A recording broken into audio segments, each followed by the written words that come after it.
pessoal, beleza? Sejam bem-vindos a mais um vídeo aqui no canal. 10 coisas para você ficar de olho para a segunda etapa do Amo Supercross, que acontece nesse sábado. E também, vocês pediram a tradução aí da treta do Marvin Musquin com o Malcolm Stewart, que rolou ali depois da prova. Então eu vou falar um pouco para vocês sobre isso. Fique ligado aqui no vídeo para saber o que esses dois estavam brigando ali no final da prova. Então já deixa aquele like, se inscreve, ajuda a gente aí compartilhando com a galera.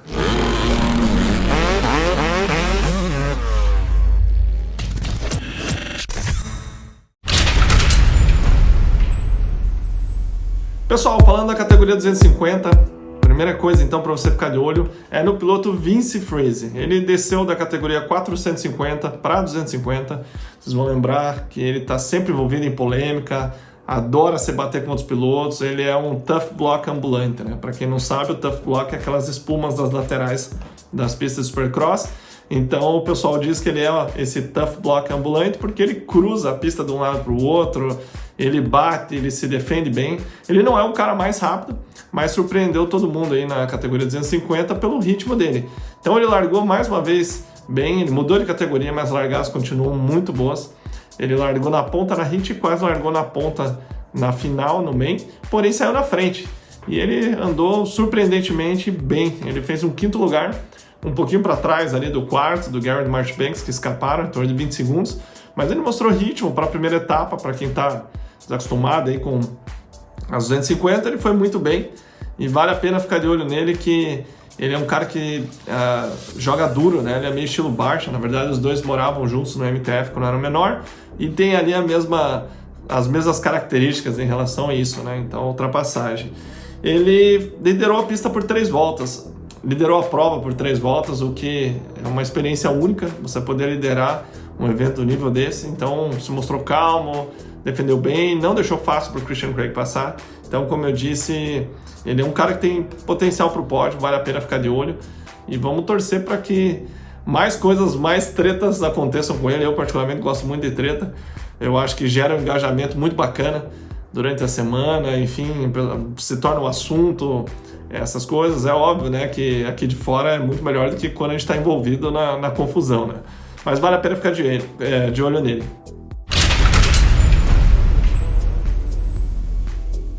Christian Craig, ele é o cara que é a bola da vez. Seu companheiro de equipe, atual campeão, Cole Nichols, infelizmente se machucou no treino já. Ele quebrou os 2 braços, né? Tomou um tombo ali nas costelas sozinho. Ela perdeu a frente em uma, né? Passou uma, na hora que afundou, jogou ele por cima.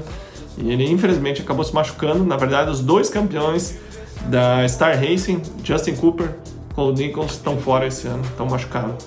Então, sobrou para quem? Christian Craig, né? Essa é a vantagem da Star, tem muitos pilotos de nível bom. E ele é um dos melhores pilotos que eu já vi pilotando. Ele tem uma pilotagem assim que é uma aula, né, dele pilotar. Tanto ele quanto o Sexton são assim, pilotos incríveis. Posso citar outros, Jet Lawrence, Hunter Lawrence, Ken Roczen, né? São pilotos que não fazem força para andar. E o Craig é até meio frustrante, né, para os companheiros de equipe. Estava escutando um podcast agora antes de gravar com o Levi Kitchen, né, que é um novo talento aí da Star Racing.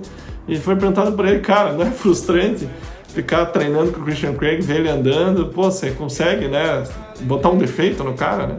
Então foi engraçado. Ele falou, a única coisa que eu posso dizer é que de vez em quando ele bate o pé nas curvas e tal, mas do mais ele é perfeito, né? Ele anda com as costas bem retas. Tá, fecha. Então ele é um cara que anda muito solto, postura muito correta, né? E agora tá no ano dele. Ele já é um veterano na categoria, tá com 28 para 29 anos e quer ir para 450, né? Já faz 2 anos que ele corre um motocross de 450, mas precisa de um título para conseguir uma vaga numa equipe oficial, né? Embora isso não seja regra, mas facilita muito, né? A gente viu o Malcolm, por exemplo, ser campeão do Supercross das 250 e não ter equipe de fábrica no ano seguinte na 450. Mas ele com certeza tem uma vaga ali na Star Racing. E tem tudo para vencer esse ano. A pista favorecia ele, né? Não que tenha alguma que desfavoreça, mas as costelas ele era impecável, né? Esse ano ela estava um pouco mais solta, o pessoal estava comentando, né? E não é normalmente característica Anaheim, normalmente é um pouco mais duro. e nessa vez estava em alguns pontos mais macios e nas costelas um pau de duro, né? Então isso influenciava até no acerto da moto, né? Então vale a pena ficar de olho no Christian Craig. Ele sem dúvida é um grande favorito para vencer todas as etapas. Ele sempre nos treinos está voando e nas corridas que na verdade do meio para o final muitas vezes o Colt Nichols batia ele. Hunter Lawrence, rapaziada, ele é um piloto muito técnico. Ele, na verdade, que foi o Lawrence que abriu o caminho nos Estados Unidos, né? Desde o Nações, que ele disputou com o Zach Osborne, que era o campeão daquele ano no motocross. Ele chamou a atenção do pessoal e foi para lá. Teve azar, se machucou, mas esse ano parece estar bem preparado. Entrou no lugar do irmão, que acabou caindo e machucando as costelas. E veio lá de trás do inferno nessa prova. Mostrou velocidade, passando todo mundo. Ele conseguiu, na última curva, pressionar o Hamilton, que estava em segundo, parecia bem cansado. E talvez, se tivesse mais uma volta, acredito eu que ele teria conseguido a segunda colocação. Então, para quem veio de trás, fez uma prova incrível. Não acredito que ele está no nível do Craig, mas com certeza ele é top 3 ali, teoricamente, em todas as corridas, né?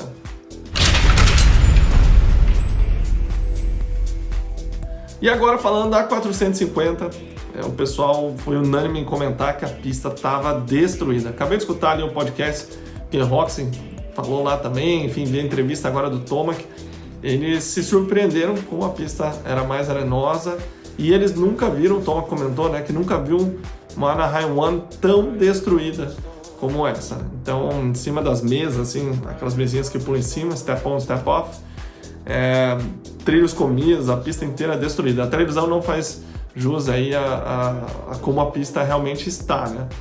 Então o Tomac, ele se mostrou rápido nos treinos, pareceu estar bem confortável, assim como era na Kawasaki, nas voltas, enfim, parecia estar indo tudo bem, mas o histórico do Tomac não é muito bom na abertura, né? Ele já comentou diversas vezes que ele sempre se trava, enfim.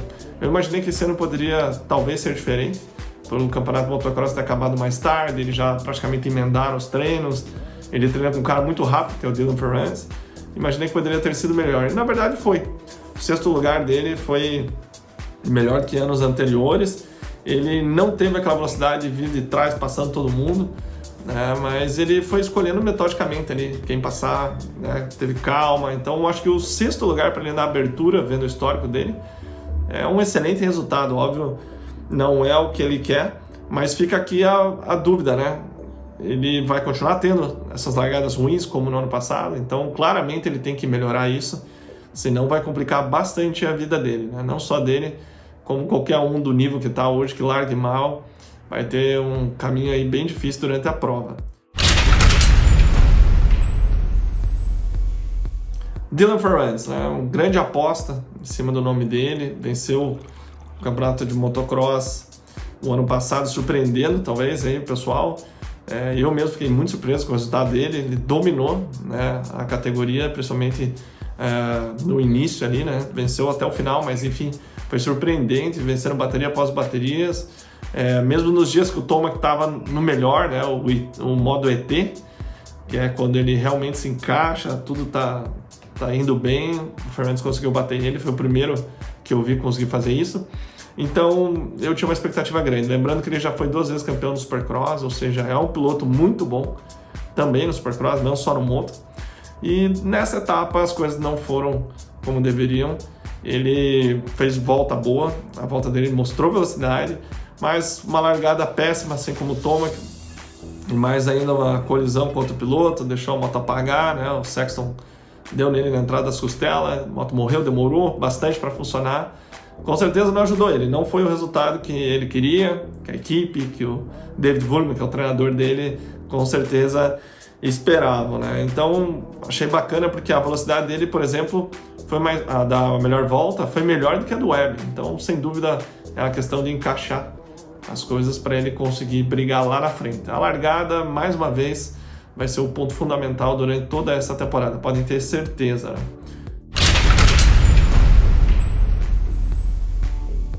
Chase Sexton. Algumas pessoas podem até ter ficado surpresas com a performance dele na prova, mas ele sempre foi muito rápido, desde a 250, Ele é o segundo piloto da Honda, mas é o cara que está sendo preparado para ser o primeiro piloto, né? Pode parecer estranho, mas o Ken Roczen é um veterano, né? Hoje na categoria, é um dos veteranos. Ele mostrou velocidade, fazendo a melhor volta da prova, mostrou que está largando bem, tanto ele quanto o Roczen, os dois largaram ali na frente. Ele talvez ali no começo pudesse ter colocado a roda no Roczen, mas como vocês viram aqui no canal, no review da prova, ele tinha um ponto ali depois da chegada que eu acredito que ele poderia ter forçado. Porém, ele não é nenhuma novidade ele ir lá e ser super rápido. Nossa, ele parecia fantástico, postura perfeita, parecia estar passeando. Uns 2-3 pontos da pista ele era mais rápido que o Roczen e de repente fez alguma caca, né? Então não é a primeira vez que ele faz isso, é algo que ele vai ter que trabalhar nele. Com certeza ele vai aprender com esse erro, né? Ele poderia ter tido mais calma para atacar o Roczen, até porque eles tinham escapado já, né? Então quando você está andando você vê a sequência do lado, né? Você consegue perceber onde está o seu adversário mais próximo. A gente sempre salta e fica de olho, né? Prestando atenção onde está todo mundo. A gente sempre tem que ter essa noção em volta, né? Tem pilotos que fazem isso melhor, outros nem tanto, né? Então ele é muito ciente do que aonde o piloto está perto dele. E ele talvez tenha pecado um pouco nisso. Ele poderia ter esperado mais 4-5 voltas. Ele sabe que o Ken Roczen passou 2 semanas no sofá, né, sem fazer absolutamente nada, estava mal. Sabe que ele no final tem um condicionamento físico melhor do que ele e ainda tinha velocidade, né? Então realmente ele poderia ter aguardado um pouco mais para forçar, e não tenho dúvida que ele poderia ter vencido. Então vale a pena apostar no Sexton aí, pessoal que está apostando agora nos bolões aí, assim como eu. Não me surpreendi com a vitória do Roczen, mas não era a minha aposta, né? Então o Sexton não tem dúvida que vai vencer etapa esse ano, vai conseguir brigar ali no campeonato sem nada de errado acontecer, como aconteceu nessa, né? 2 tombos não ajudaram ele, chegou a andar em quarto, acabou em quinto, né? Mas isso mostrou que ele sem dúvida foi o mais rápido da noite.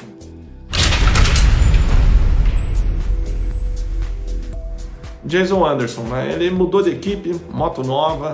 Ele comentou que estranhou a diferença do chassi de ferro para o chassi de alumínio, mas parecia estar muito bem. Ele estava solto, estava agressivo. Eu lembrava Jason Anderson de 250, que venceu o Colcini na última volta, no ano de 2018, que ele foi campeão também. Então parece estar se reencontrando, né? Mas ainda ficou aquela dúvida em cima dele, que é quanto ao preparo físico, né? Ele é conhecido, né? A percepção da indústria do motocross é que ele não treina tanto quanto os adversários, né? Até foi questionado isso na press conference de sexta-feira, e ele disse: para andar como eu ando, realmente tem que treinar bastante, e eu te garanto que eu estou treinando e tal, né? Foi bem político na resposta dele, mas ele acabou se batendo com o Justin Barcia. Ele foi inocente, me fugiu por um momento. Ele foi inocente, ao meu ver, mas enfim, ele estava bem, estava indo para frente. Só que no final, ele perdeu 3 posições, acabou em 10º, né? E isso, para mim, foi falta de preparo físico. Óbvio, ele caiu, perdeu todo o ritmo. Eu acho que foi falha dele, o tombo, né? A gente já falou sobre isso. E hoje ainda escutei algo interessante, né? Que aonde é colocado as espumas na parede é reto. Então ele subiu bastante à frente e pegou esse chato, né? Então é uma coisa que eu nunca tinha parado para pensar, né? Mas vai ser interessante ver se ele vai aguentar as baterias. Esse final de prova, por exemplo, que os outros pilotos acabam crescendo, eu acho que vai ser o tendão de Aquiles dele. Mas fica a pergunta, ele aguenta 20 voltas?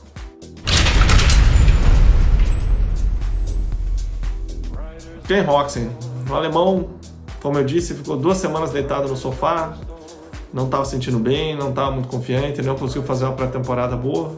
Foi lá, venceu a HIT, tranquilo, segurou o Sexton ali, mostrou maturidade no início do main.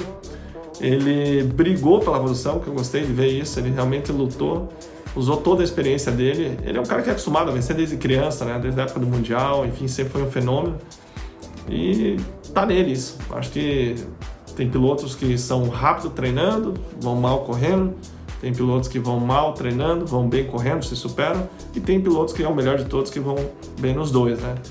E ele, sem dúvida, mostrou que na hora da prova, que baixa o gate, ele se transforma, né? A gente já viu ele fazer isso antes, mas a questão para mim é que o final de prova dele vai ser uma grande interrogação. Ele foi perguntado hoje no podcast que eu estava ouvindo sobre isso, ele falou, sinceramente não sei, eu tomo uma prova por vez, não fico sofrendo no campeonato, eu posso ir lá e dar uma melhor. Eu tenho algo com antibióticos, né? Ele falou que fazia 2 anos que não tomava antibióticos e dessa vez ele teve que tomar, ele estava com uma alergia muito forte e ele sente que fica com zunido no ouvido, que os antibióticos realmente judiam dele, né? Ele é um guerreiro, todos vocês sabem a história dele, quase amputou o braço e tal, né? 9 cirurgias e certeza que isso mudou alguma coisa no corpo dele, tanto remédio, enfim, já declarou isso antes. Ele não fala muito o que ele briga na saúde dele, mas enfim, não era Covid que ele estava agora em dezembro, mas sem dúvida ele é um dos grandes nomes. Esse início de campeonato não tenho dúvida que ele vai para o pau. Esse ano a gente vai ter 3 ou 4 Triple Crowns, que são aquelas 3 baterias, formato diferente, né? Ele o ano passado venceu as 3, ano de 2020, quando teve, ele venceu uma etapa as 3 baterias, dominou, então é um formato que ele se dá bem, né? Então vai ser interessante ver daqui para frente como vai ser o campeonato dele. Malcolm Stewart, ele foi muito rápido nos primeiros anos ali de 450, até que ele tomou um tombo que não foi culpa dele nas costelas, estourou a corrente, né? Então ele voando nas costelas, estourou a corrente, ele se machucou, quebrou o fêmur e depois daquilo parecia que ele não estava tentando mais ser tão rápido, mas sim ser consistente. E conseguiu isso, ficou longe de lesões, pela primeira vez conseguiu um contrato de 2 anos oficial, Husqvarna, e passou a treinar com o Aldon Baker, né? A gente falou isso no review aqui também da prova, e sem dúvida fez diferença. Ele foi o mais rápido nos 2 treinos, e o mais impressionante para mim, que o ponto-chave dele, né, que ele sempre voou, são as costelas, né? A pista tinha 2 sessões de costelas extremamente difíceis, então quando eu vi eu falei, nossa, tá para ele, pro Aaron Plessinger, né, que para mim são os 2 que tem potencial de serem mais rápidos no Supercross, porque eles são tão bons quanto os outros no resto da pista e tem a vantagem do tamanho nas costelas ainda, né, óbvio que em teoria. E ele foi o mais rápido nos 2 treinos, sendo o 3º mais rápido no setor costelas. Então ele estava mais rápido no restante da pista. E durante a prova, 3 setores ele foi o mais rápido também. Então fiquei impressionado de saber disso, porque se ele acertar as costelas tão bem quanto o primeiro, que ele tem potencial para ser tranquilamente isso, né? O primeiro nesse setor, ele vai dar muito trabalho, gente. Ele não foi o mais rápido na prova, mas mostrou que tá no caminho. Enfim, é a questão de acertar, conseguir colocar o resto da pista com uma moto bem acertada, talvez seja isso, que não estava dando confiança nele, tanto que um cara que é um fenômeno nas costelas como ele, estava saltando as costelas durante a prova quando comeu, né? Então, até o James falou no podcast dele, o irmão, né, o James Stewart, que ele falou, cara, você tá saltando costela, né? Como assim? E ele viu que tinha alguma coisa errada na moto, enfim, esse é outro assunto e deu umas dicas ali. Mas ele acertar essas costelas, esse cara vai dar trabalho, né? Então, ele teve toda aquela situação com o Marvin, que a gente já comentou aqui.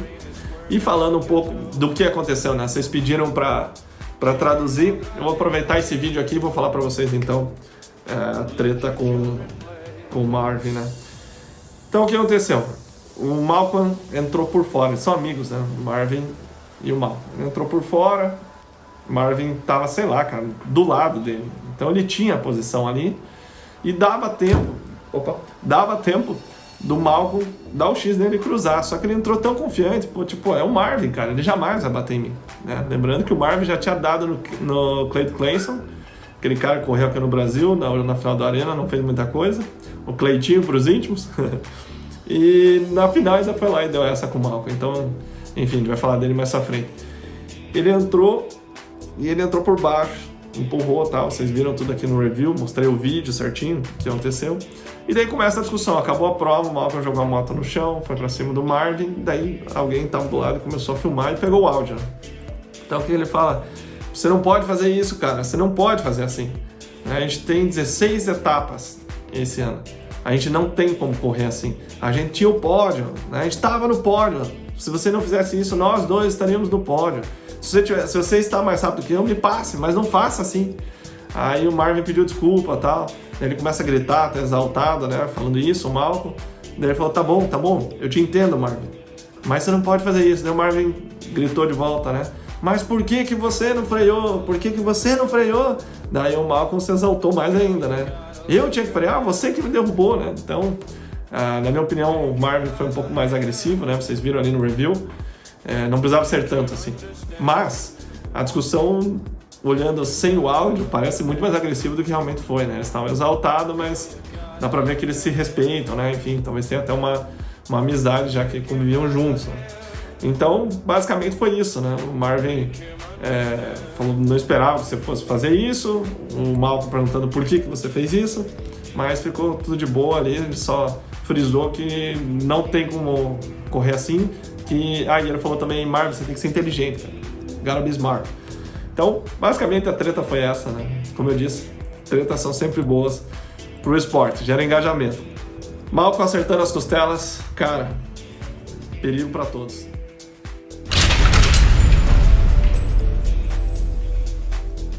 Marvin Musquin, super agressivo nessa etapa. Como eu disse, Clayton Clayson, ele talvez achou que era a última vaga, mas ele já estava em oitavo. Não era o nono, né? A última vaga da classificatória é o nono. Ele veio, deu no Clayton Clayson. Na final deu esse rolo com o Malcolm. Então isso mostrou, primeiro, que ele está bem preparado, né? Nos conversas bastidores, ele era o mais rápido da equipe nos treinos, né? Treinos da equipe durante a preparação. E ele mostrou realmente isso, ele mostrou que tá bem, ele é um cara super técnico, não estava voando nas costelas como ele sempre passa, ele passa bem, sempre foi conhecido por isso, mas estava ali, cara, a pista bem destruída, bem técnica, ele leva vantagem. Infelizmente deu essa situação que prejudicou o resultado deles, né?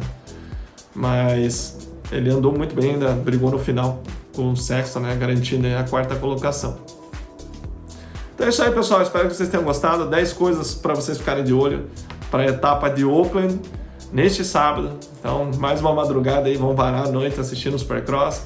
Eu cheguei a dormir nessa etapa e assisti no outro dia de manhã. Não é a mesma coisa, rapaziada. É que é puxado com as crianças, ficar acordado, mas vale a pena assistir ao vivo, a emoção ali falando com a galera nos grupos. E é ao vivo, né, cara? Não tem. Ao vivo é ao vivo. Então, eu espero que vocês tenham gostado desse vídeo. Fiquem de olho, espero que ajude vocês aí no pessoal que está fazendo apostas. Então, até a próxima. Fiquem com Deus.